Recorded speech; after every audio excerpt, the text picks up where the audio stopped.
Hi everyone, it's Miss Bentley here again. I've got another story to share with you. This is one of Thomas's books when he was little too. It's called Oscar the Button by Esther Nagy. Once upon a time, there was a young button called Oscar.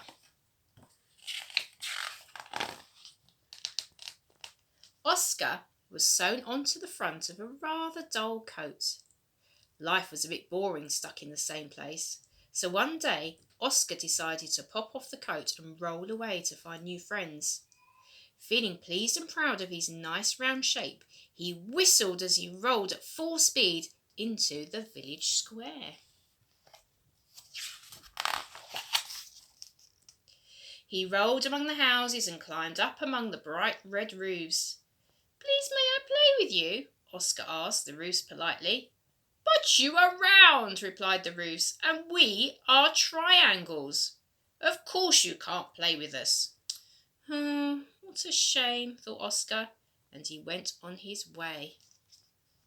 Those roofs weren't being very kind, were they? He rolled along the roadside for hours and hours.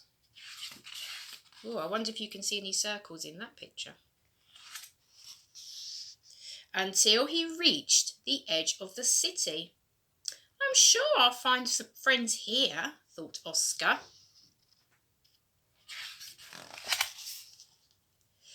As he rolled along, he came across two brightly painted doors. "Please, may I play with you?" he asked the doors shyly. "No way," replied the door. "Are you blind? We're rectangles, and you're round." It's not fair," Oscar said to himself. He was sad and tired and didn't much like rolling any further. As he stopped on the edge of the pavement, the wind blew. I wonder what happened. And it turned him and tossed and lifted him gently, carrying him high into the sky. Oscar saw some diamond shapes in the distance. "Kites," he said, and he let the wind blow him closer to them. "Would you mind if I joined you?" asked Oscar in a small voice. "So sorry, but this is a private club for diamonds, and you, sir, are round." "We are sorry," said the kites. Oh dear, poor Oscar. They were lifting their tails and darting off. "This is dreadful," cried Oscar, and he burst into tears.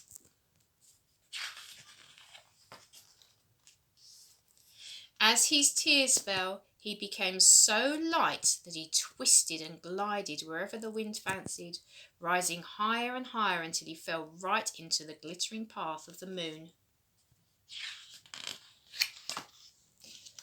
"Good evening," beamed the moon.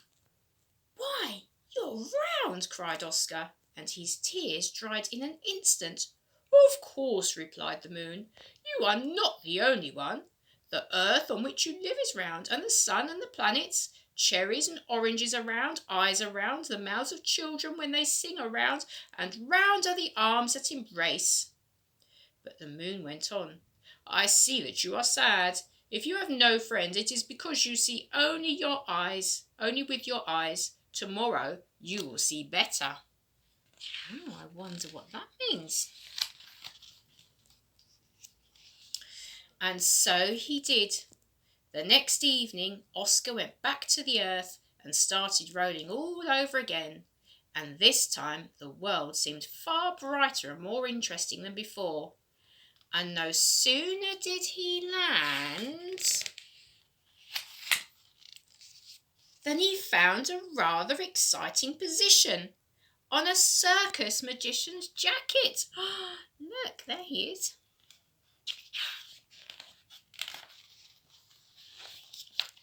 All around the magician's top hat he made the most unusual and amusing friends, and not all of them were round, because we don't all have to be the same to be friends, do we?